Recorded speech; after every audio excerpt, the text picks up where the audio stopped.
Hey, what's up guys? Pino Shinobi here, and I'm back with some more survival mode for you guys. And as you saw, Shlong just knifed me, and I was like, dude, don't knife me, I have armor that I'm trying to save. He didn't actually know, as you're probably gonna hear. Oh shit, sorry. Yeah, he was like, sorry, because he didn't know that friendly fire is on. So yeah, just a tip guys, do not shoot your own teammates, because you will end up killing them eventually. So unless you want to be a troll, by all means, if you want to be a troll, go to survival mode in a public match and just troll your random buddies that you see online. But yeah, if you're actually trying to get to a high round, don't do that stuff. It's annoying, and you know, it's not gonna help you get to a higher round. So we're actually gonna cover all the maps. This is the second map down on the list, and you know, the further down you go, the progressively more difficult the maps become. Like if you look on the map on the list, like for survival mode, it says like the first 4 or so maps are easy, and then the next 4 are normal, and then the next 4 like hard, and the next 4 like extreme or something like that.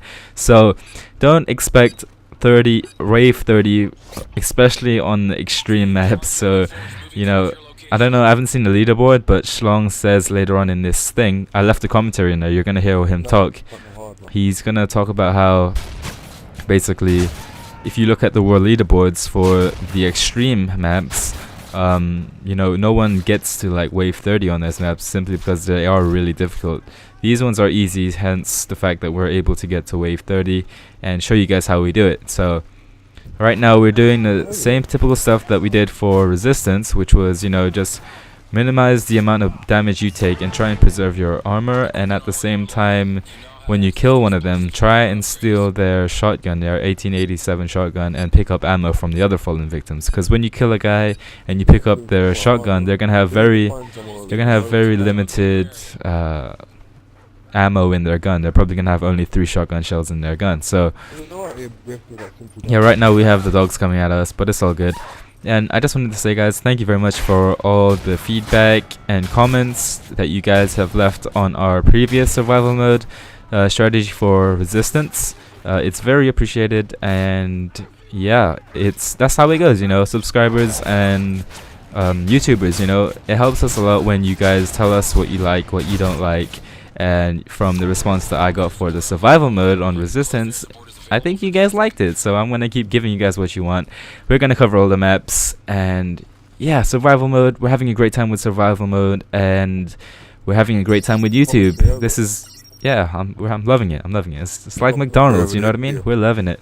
So after we do the co-op for all the maps and show you guys what we do to get a pretty decent score, at the end of this, we're going to be showing you guys the leaderboards of where we ended up in the top. I believe right now for the first 3 maps that we've done, we're at least in the top 500 in the world on PlayStation. So, you know, I don't know, survival mode is not that big like compared to zombies, because zombies been around for like what, 3 years now. But hopefully this will catch on, and we'll probably even see it in the next Modern Warfare, who knows. But yeah, if you're gonna get the map packs, if you're like with COD Elite, or even if you're not with COD Elite, you know, every single multiplayer map will be able to be played in survival mode. So you know, we're gonna have a ton of variety for you guys, and a ton of strategy and entertaining videos for you guys to, you know, enjoy. So right now, if you look at my armor, it's actually already turned orange, and we're only at wave 4/5. So you know, that's not good. I guess I didn't do a great job of saving my armor this time around, but hey, it's all good. I can always buy it back. It's $2,000, and right now there's no particular strategy. It's just try and not get hit and do a lot of damage. So right now I pick up the MP5, and I'm peg glitching this car. That's a tip, guys, in survival mode or even in multiplayer. Try and head glitch as much as you can. If you don't know what head glitching is, basically it means hiding behind cover, and all they can see is your head, and you're still able to aim at them. So you know, they have a very little target to shoot at. But then again, this is a computer, so they might have some like super accurate aiming, you know. So right here I'm just going to work with my model 1887s, making a montage of these fools. And right now, yeah, knife for the win. Moving on to the next round, and I get promoted, captain. Pretty cool. I don't know what. Oh, I unlocked the MK48, which I believe is an LMG, so that's cool. We have a new LMG, and later on you're gonna see that I actually do pick up 2 LMGs. So yeah, we might run through the strategies again, guys, once we've unlocked sleight of hand, the perk, because that allows us to reload faster, which is very crucial in survival mode, especially after wave 30, because you're gonna have like a ton of guys. I remember getting caught with no ammo quite a few times. I believe, was it on this map or the next one? I can't remember, but yeah, so right now we get our first helicopter round. And if you didn't see my resistance video, definitely go check it out. I talked about how to deal with these guys. The helicopters cannot shoot you if they are not facing you. They can only shoot forward. So, you know, stay in cover and come out when they're not facing you. Like, look, right now, I actually come out and I run behind it and just empty my MP5 ammo on it. So that's an easy way of taking care of them. If you're gonna face them head on, they will chew through your armor, and chances are they're gonna down you unless you have like an LMG or something like that. LMGs are definitely super effective for taking out those helicopters and juggernauts at the same time. So I can't stress how helpful it is to have an LMG in your weapons.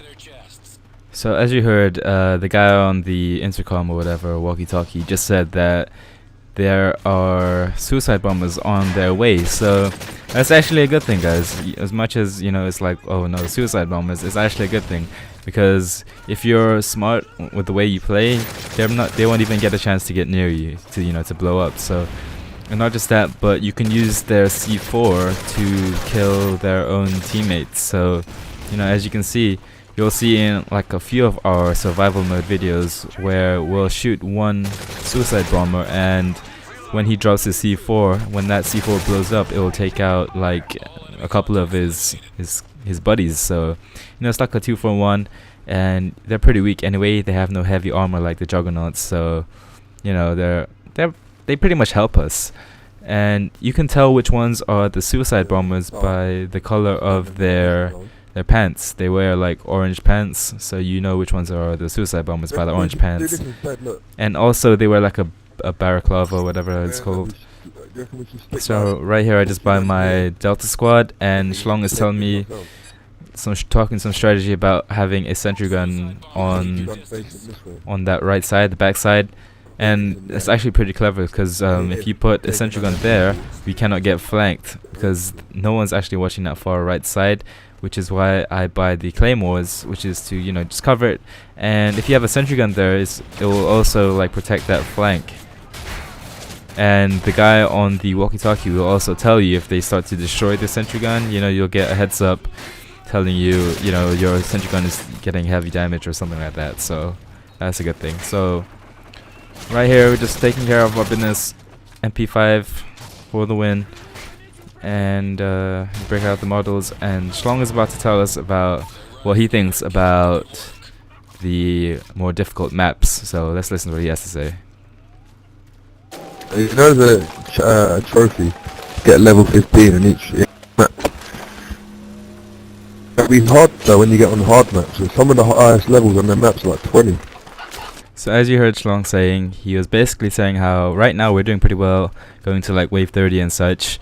But that might be because these maps are considered easy by Infinity Ward, the guys who made the game.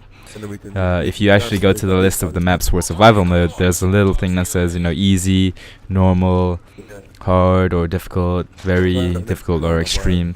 If you go and look at the list, that's what it says. So right now we're doing it in order of top to bottom, and these maps at the top are considered easy by the guys who made the game. So, you know, we'll see if you can still manage to get to wave 30 on the extreme maps, but, you know, we'll see when we get there. Right now we're still covering these easy maps, and we've actually done the map after this. I think it's called what's it called?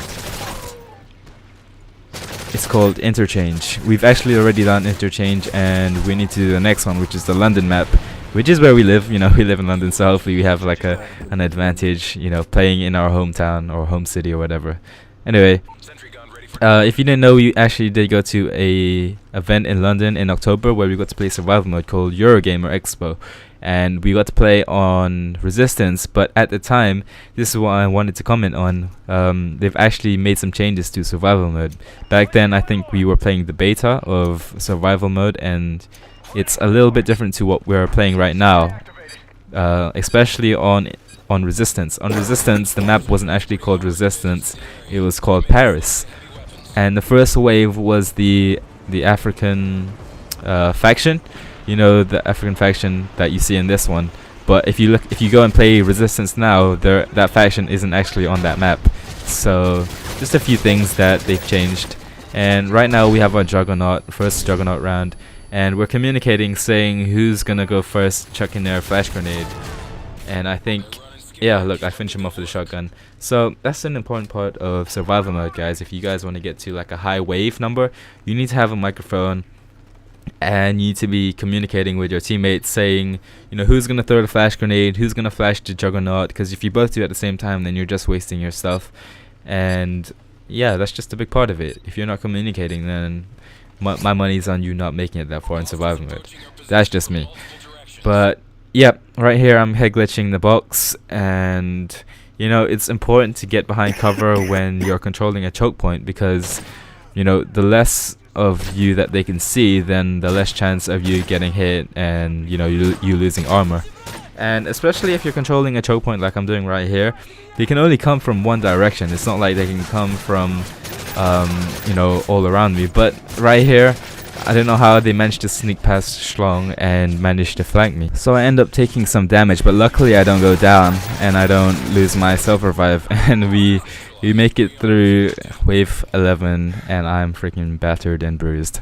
So right here I'm gonna go, and I think I'm gonna buy some flash grenades, or maybe not some flash grenades, some what was that, claymores? I think they were claymores. So as you can see, slowly we're taking the rounds more seriously, because you know, in the earlier rounds you don't have to be such a tryhard because the enemies are pretty weak and they are not that aggressive. But the further on that you progress, they become more aggressive and more smart with their moves. So as you can see right here, I'm actually patching up that backside so I don't get flanked again, which is the last thing you want when you're controlling a choke point, is to be focusing on forward and getting shot from the back.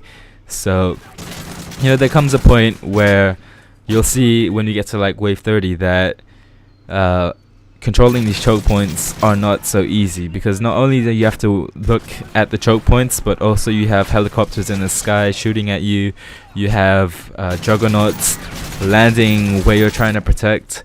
So it's like you have to do so many things at once with, you know, there's only two of you, so you know, you have to be really quick and really effective with what you do.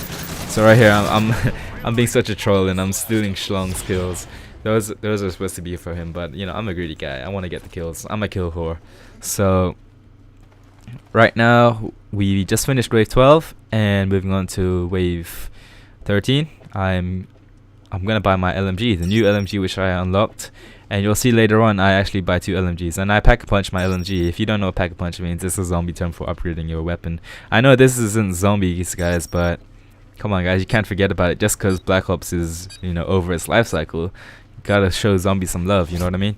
So I pack punch my LMG even though it's not necessary, and later on you'll see that I do get a second LMG. Now look, Schlong calls in his riot shield squad, and I'm like, do you want me to call mine in? And he's like, you know, we agree that I shouldn't call mine in yet because we don't need 6 guys on the floor, you know what I mean? The thing about having 2 LMGs, guys, that you'll see later on, it's a pain in the ass to reload, especially when you're getting overrun by like a ton of enemies. You can't exactly just stop and reload when they're shooting at your face, you know what I mean? So right here I'm just putting in some work with my AK-47, and yeah, right now it's on easy mode, there's no problems, and as I say that, I get grenaded, so yeah. But I get the last kill, and this guy gets teabagged to the face for, you know, killing me with a grenade. And yeah, Schlong, the round is done already. So, oh right, he was basically questioning how many riot shield squad guys we're supposed to be getting. I was like, yeah, there's only 3, and he thought there was 4. So, yep, patching up that backside again so I don't get flanked. And oh right, yeah, already up, buddy.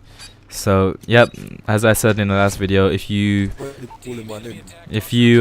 finish the interval fast, like, definitely ready up so you can get on to the next round. So right now I'm just controlling the choke point with my AK-47. I'm chucking some nades, like some Hail Mary nades, to hopefully get a grenade kill before they can even come near me. And these riot shield squad guys are actually really effective, but the thing is they can get in your way sometimes when you're trying to run from one area to another. They like block off the area, so you have to run around them. As you'll see later on, I tried to go from one part of the map to the other, but they stand in my way. And I take out a dog. Yeah, the dogs with the C4 are freaking annoying as hell, especially in the later rounds when you're trying to like escape from a large crowd of enemies and they're like chewing on your leg. And yeah. So right now I'm just running around, and that's wave 14 clear, guys. This is part 1 of the strategy, and I'll post part 2 soon. So I hope you enjoyed this. Pinoy Shinobi signing out. Don't forget to subscribe, thumbs up, and leave a comment.